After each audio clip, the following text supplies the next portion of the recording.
In your past, have you ever had a project team let you down? You had a great plan, you had everything put together, you had the approval from leadership and so on, but the team let you down.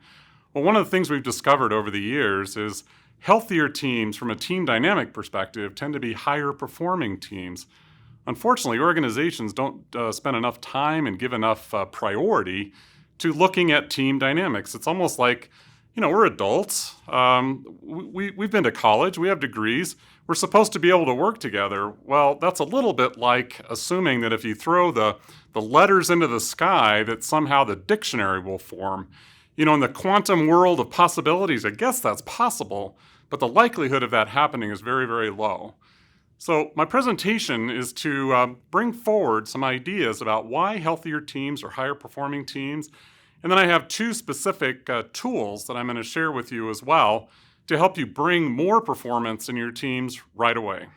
Patrick Lencioni is one of my favorite writers. I don't know how you feel about him, but he's written a number of books. One of the ones that's the most popular is The 5 Dysfunctions of a Team. I'm not sure I love the title, but the idea behind it is very important, that we each play a role when it comes to creating a healthy team. He has another book called The Advantage that I actually prefer over the 5 Dysfunctions of a Team. And he talks about organizational health as being the most important competitive differentiator that an organization can achieve. Organizational health is one of the most important things that an organization can achieve. Again, we don't spend enough time focusing on this, but Patrick Lencioni has something figured out. I invite you to take a look at his book, The Advantage, to get more information about this concept. All right, so it's easy to say a healthy team. So what characteristics are present in a healthy team? Well, first of all, trust, respect, and psychological safety are strong. Trust and respect are concepts that we kind of understand, but Amy Edmondson, read anything that she writes, watch anything that she's put together in terms of a YouTube video. She brings this concept of psychological safety forward, which is the idea that people feel safe, even encouraged to bring ideas forward about what needs to be done. They say what needs to be said when it needs to be said. There's no fear, no retribution or recrimination that might come forward. Additionally, healthy teams have clearly stated roles and responsibilities. People understand how to make decisions, and they know where authority is present inside of organizations and inside of teams.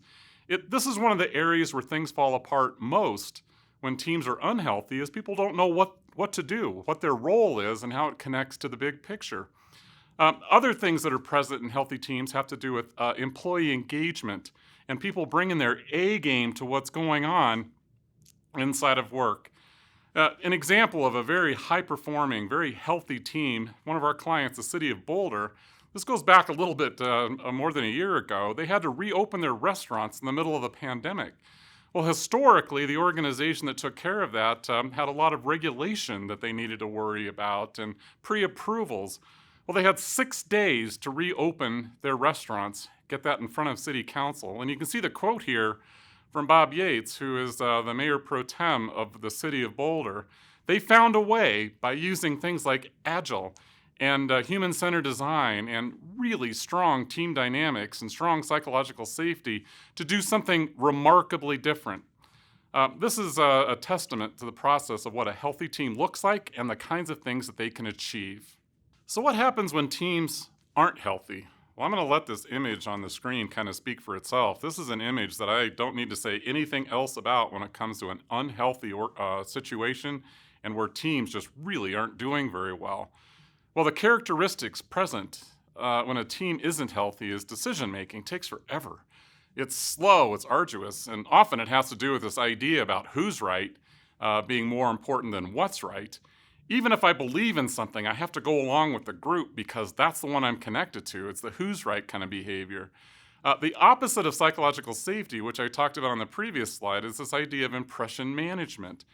Every minute spent worrying about how you appear or what might happen if you do something is a moment wasted when it comes to productivity. And in project teams, that happens way too frequently. What if I say this? What if I don't say this? What will people think? This idea of managing the impression that you're giving, again, it's a waste to productivity. Healthy conflict doesn't exist in teams that aren't healthy. In fact, it becomes toxic, this interaction, or worse yet, groupthink happens. Like I mentioned before, it's this idea that I have to be part of the crowd. Even if I say the emperor, even if I believe the emperor has no clothes, I can't say it because somehow I'll be ostracized, I'll be put on into the out group. These are characteristics of teams that just aren't healthy. What's this connection between a healthy team with its healthy team dynamics and performance?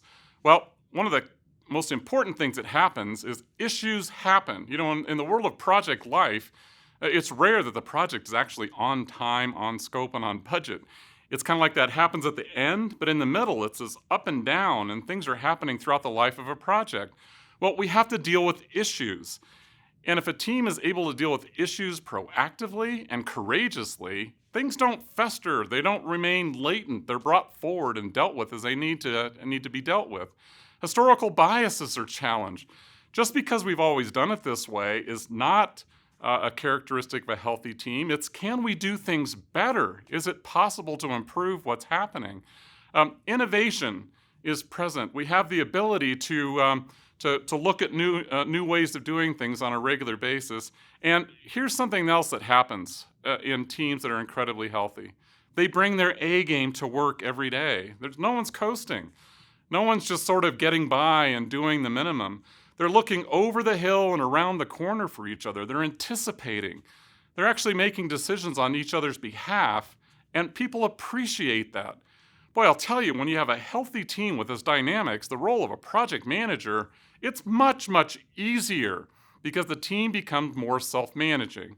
So here's an example of a team that has delivered incredible results because they had strong team dynamics, strong health and performance. It's the city of Aurora. It happened to be a part of Aurora Water, the Prairie Waters Project. It was the APWA and PMI Project of the Year in 2011. It was cited 20 times in a study done by MIT, INCOS, and PMI about the quality of team dynamics, the health associated with what was going on. We were responsible for bringing people together to keep them connected, the whole team chartering and team alignment process for the Prairie Waters Project. Well, it came in on time and it came in on scope, but the fascinating thing about it is it came in $101 million under budget, largely because people were addressing issues when they needed to be addressed. So there's a direct connection. Anybody that's out there that's saying, these team dynamic things, roles, responsibilities, communication, psychological safety, that's just fluffy stuff. There's a direct connection to that fluffy stuff and extraordinary results when it comes to project execution. Many times we run across teams that aren't healthy and need to become healthy. And some people have this idea that the sense of futility, nothing's ever going to change around here. Well, it takes some time authentically to build a sense of psychological safety, trust, healthy team dynamics. But it is possible to bring teams that are currently maybe not doing so well on the continuum of team health into a much better place. This is an example of one of those situations. City and County of Denver, these individuals here are a flash mob. What this group did is they took their recommendations, which they built over the course of about a year and a half, so strong recommendations, they wanted to deliver them in person. We're walking all over the downtown area of Denver, walking into the police chief's office, the fire chief's office, the executive director of public works and safety, and they brought their recommendations. Well, previously, in fact, the first meeting of this group that I had with them was a little bit like a middle school dance. We had one pod here, another pod there, another pod someplace else. They didn't trust each other. They didn't want to talk with each other. In fact, there were some behaviors that I learned about where they're actually actively sabotaging each other in some of the work that they did. Well, guess what? They came together around a common vision. What they needed to do was to save some money, which is a big deal in all organizations. They were told they needed to save $1 million a year over 5 years, or they were going to get some people terminated and privatize some services. Well, they came together and they found, by bringing the ideas out of their files, out of the things that they hadn't been sharing, they saved $16 million over 5 years. It's extraordinary. So what happened, what they needed to do is recognize where they were, align around a common vision, and get very clear about their common desire to drive up the team health by having and by delivering better performance. All right, so what kind of underpins all of this when we think about alignment within teams and getting clear about roles and responsibilities? Think of this like a physics example. This is a gears chart, a big gear on the left, the small gear on the right. And what happens is we have different roles to play throughout the organization. And one of the most important things associated with healthy teams is that things are actually moving together in the appropriate way. We have gears that are freewheeling. When one gear turns, the other gear turns in its appropriate direction. Problems ensue when we have a gear like the green one in the middle just lock up. In fact, what it does is it doesn't move. Well, everybody else is trying to move, but it's stuck. Middle management's kind of this group of green in the middle tends to be the group that gets stuck the most. They have pressure from the top, they have issues from the bottom, constantly trying to figure out how to make decisions. Stress is high, difficulties are present. Well, it's the wrong time to try to come up with answers when stress is high. So let's focus on bringing the organization together early and get the gears moving. Something else that's true too here is we need to understand our roles. The red gear at the left, just a small change, a little bit, a quarter turn, guess what happens to the gear at the back end? It spins like crazy. So leaders need to understand that the more aligned they are, the fewer changes they make to what's going on, the less impact it has throughout the organization. Likewise, or similarly, if down at the bottom you want to make a change at the top, no wonder you need to get a lot of people involved and a lot of energy going. In order to get the whole system to change the other direction, it takes a tremendous amount of energy at the back end to make it happen. So keep this chart in mind when we talk about how to get teams aligned and working together. All right, well, one of the things that Team Tipton uses, we've developed this tool that using an asset management sort of a metaphor, will measure the health and performance of a team along a continuum. We have 5 different levels associated with that. And when you're able to take a look at the next slide, which we'll get to in a moment, there's a lot more detail associated with what these levels actually mean. So I'm going to talk about the high level here. We'll take a look at it a little bit more in depth on the next slide, and then we'll talk about some of the specifics associated with the measurement. The idea here is that project teams and their ability to perform well is moved along this continuum, again, this maturity model. So just-in-time teams in the red circle, about 10% of teams are in that area. It's a chaotic environment. Imagine organizational team whack-a-mole. Things just pop up and people are responding constantly. It's a very ad hoc, frenetic kind of an environment to be in, and project success is really, it doesn't happen very well in the just-in-time world.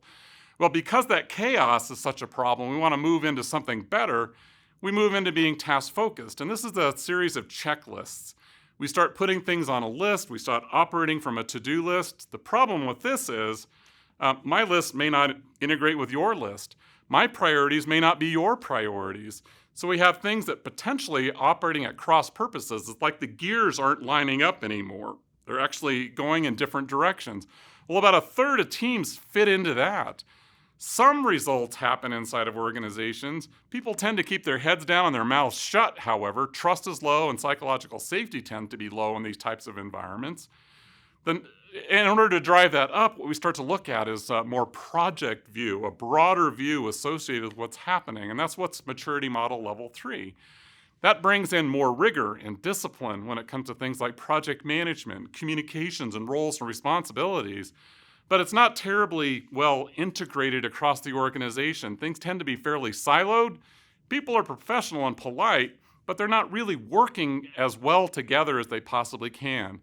That's about half of all the teams that we run across fit into that profile.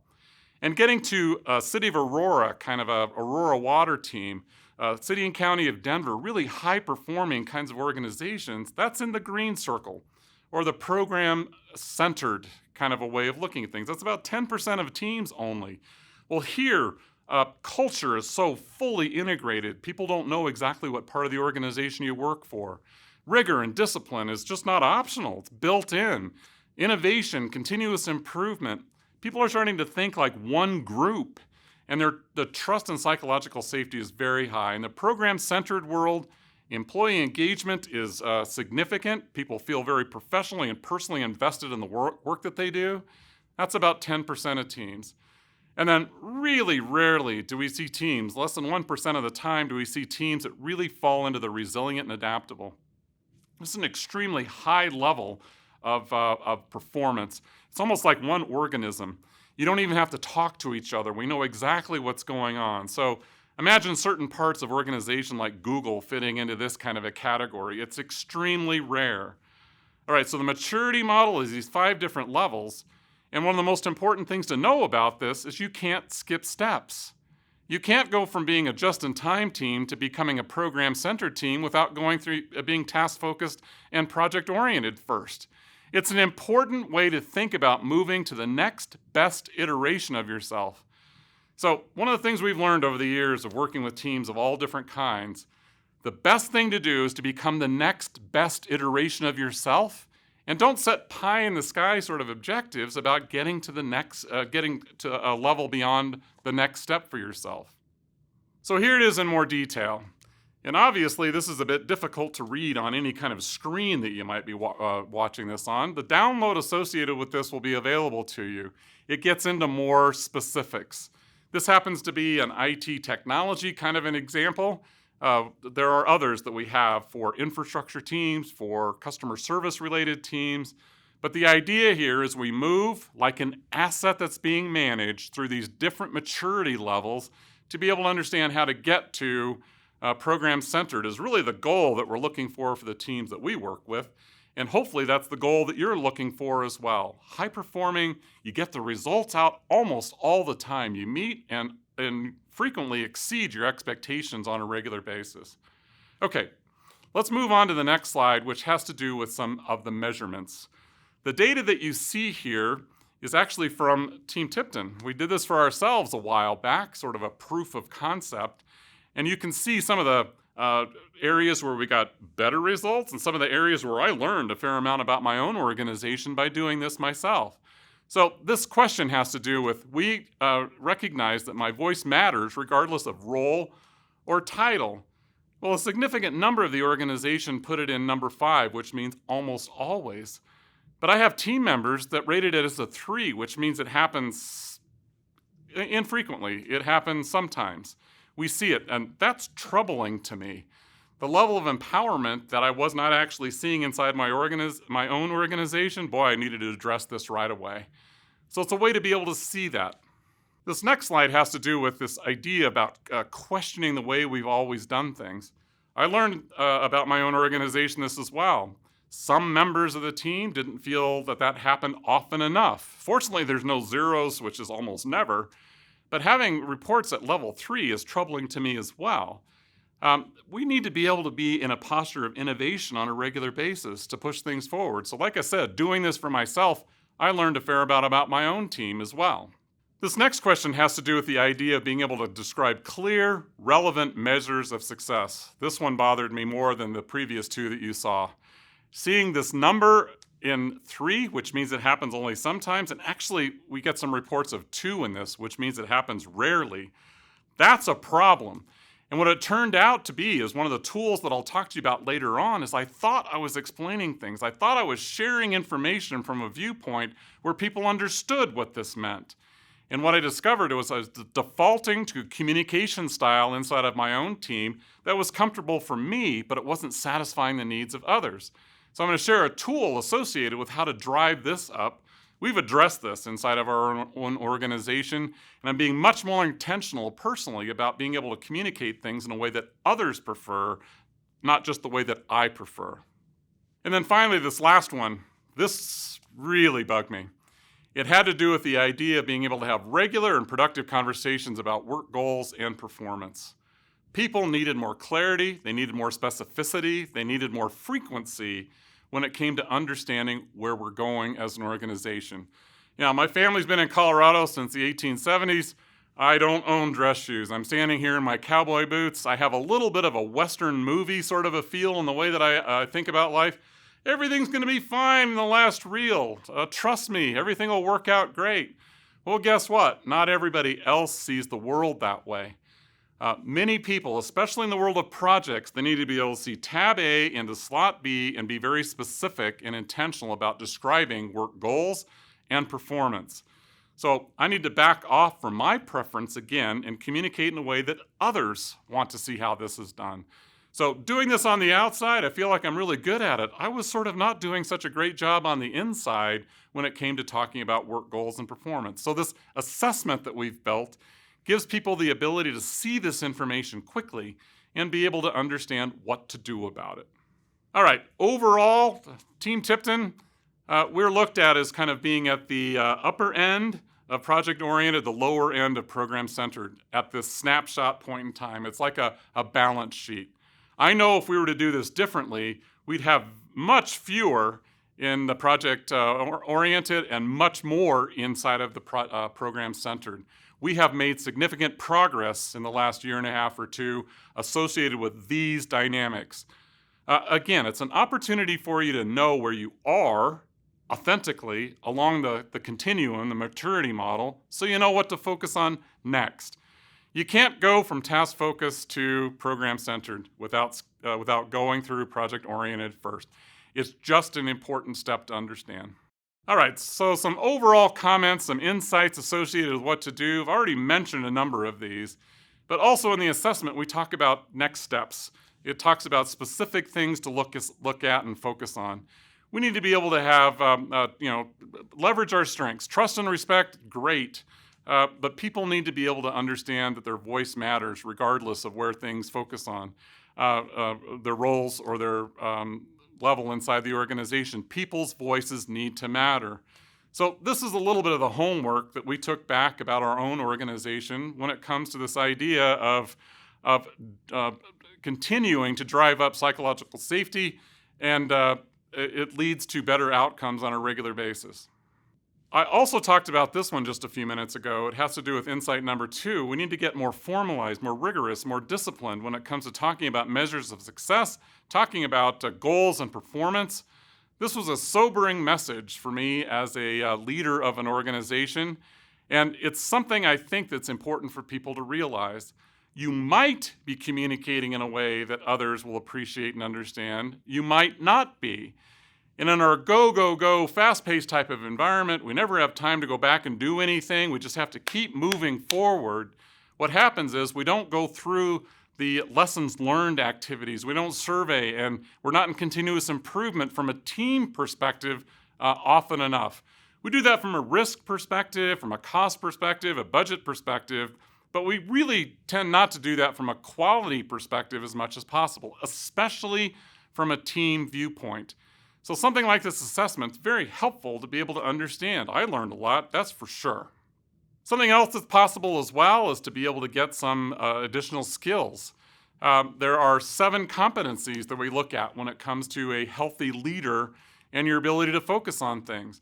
It's a process of knowing about where my energy fits, the values that I bring, how I prioritize, the time and task management that I bring in, how to effectively do recognition feedback, be a great communicator, and then spark this idea of ongoing learning and curiosity.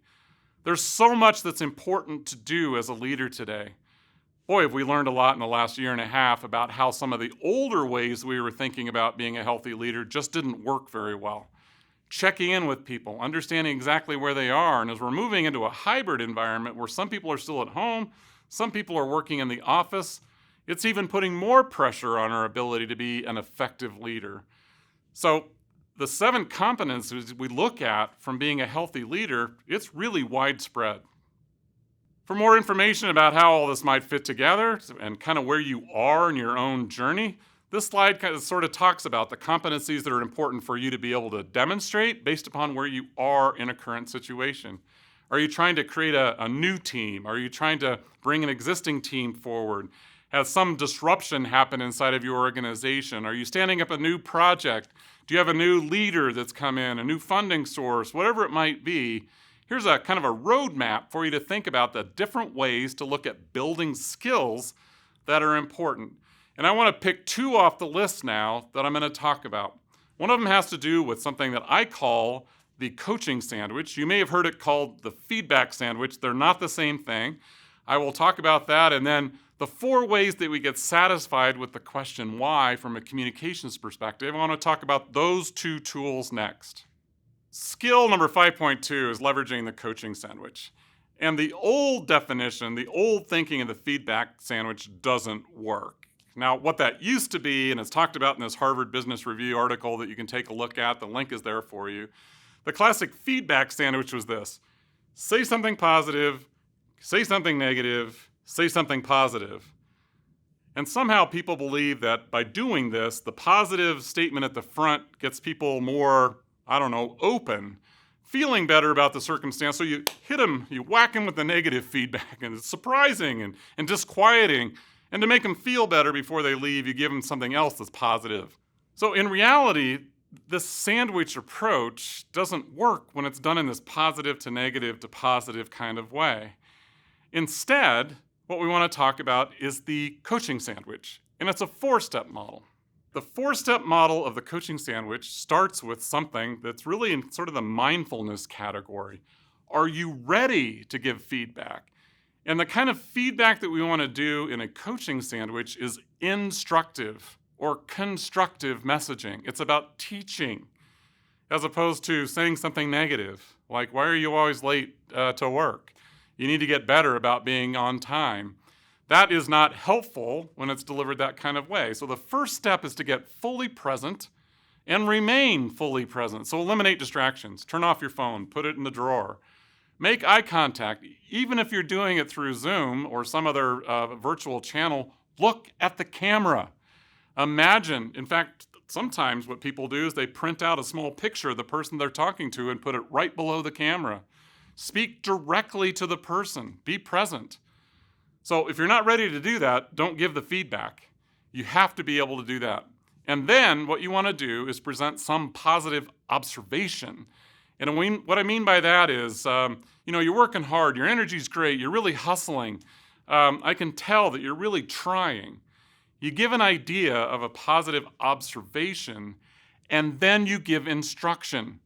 The instruction is, maybe I need to alter my approach to delivering, and we can talk about something like nonviolent communication in another session, but you talk about it from your viewpoint. Maybe I haven't done a good enough job helping you understand this. Here's what you need to know about the circumstance. Here's where you find the resources. Here's how you can update yourself or keep yourself fresh about this. You give them teaching. You don't just simply say something negative, like unless you increase your job performance, you're going to be put on a performance improvement plan. That doesn't work. Give them the specifics about what is instructive or constructive. And then finally, you close it by giving them encouragement. And you say things like, you can do this. I've seen you. Get out there, make it happen. It's possible. You give them encouragement. So again, get and remain fully present. This mindfulness approach, if you're not ready to give the instruction, don't start. Find something that's a positive observation, teaching moment, instructive messaging, and then give encouragement. So let me give you an example or a couple of examples how you might use this tool. First example is to do it with yourself. Now, have you ever had one of those, oh crap kind of moments, like a reply all to an email with content that you really only intended for one person? Who hasn't done that? In fact, I did that fairly recently. It happened to be with a client, and it was good feedback. I was excited about the possibility of working with them, but I included internal team communication with the client. We had a funny moment about it later, but I had a chance to give myself a coaching feedback session. Go to the bathroom, go someplace, stare in a mirror. Get fully present with yourself. It's a weird thing to do for the first time, but get present with yourself. Don't shame yourself. Instead, be authentic with yourself. And then express something positive. It's like me when I did this. It's like, I know you're enthusiastic. You're really excited about working with this client. Your energy's in the right place. That's what I told myself.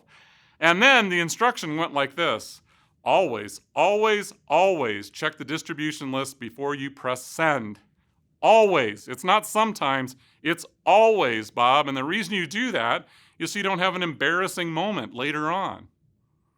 And then you can do this. 99.99% of the time you do this well. You've had this one slip up. You're human. Get out there, you can make it happen.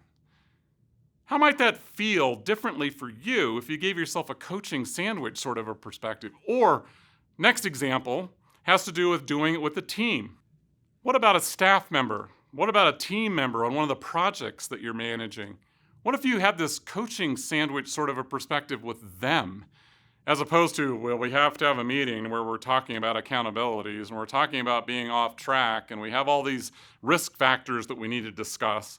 What if somebody did something that you need to give them instruction about? You used the wrong process. You used an outdated tool, an outdated model. You sent it to the wrong people. People want to be successful. I believe that. In my 40 plus years of working with teams, I believe that people want to be successful and want to do a good job. It's the rare individual that actually comes in with the idea of sabotaging things. Almost never happens. Instead, people feel a level of disquiet, maybe even to the point of shame, that they did something wrong.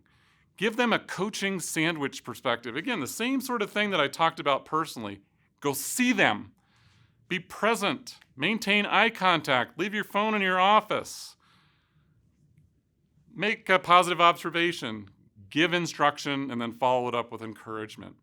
You'll be surprised, or maybe you won't, about how people respond to this much more so than I'm going to go over the accountability list this month and we're going to see who's out of phase when it comes to accountability. So, coaching sandwich, get present. Make a positive observation, give instruction, and then finally follow it up with encouragement. All right, the second tool that I want to touch on goes back to one of the things in our Team Tipton assessment where I thought I was communicating in a way that others were receiving the message, only to discover I was using my preferred approach. This model, the 4 ways we're satisfied with the question why. I'm going to give Pam Gordon the initial sort of impetus for all of this, some of the work that she did. It has to do with there are 4 different ways that we get satisfied with the question why. And if we're only communicating from your preferred quadrant, you're alienating or disenfranchising about 75% of the population. So any group of any size, there's about 25% of the population that fits into each one of these quadrants. The challenge is we have our own preference, and it may be that those that we're working with, theirs is quite different. So I'll get into each of the 4 quadrants in more detail, but think about it this way. The 2 at the top tend to be more emotional, right-brained if you want to think about it that way. It's how I feel about things. The 2 at the bottom tend to be more logical, more rational. I want to be able to see the specifics associated with it. The 2 on the left tend to be more internal or intrinsic, and the 2 on the right tend to be more extrinsic or external. Now, certainly, we all have all 4 that we demonstrate, but there's one that we tend to look at as being our primary, and that's the one we tend to default to when time frames are short and when stress is high.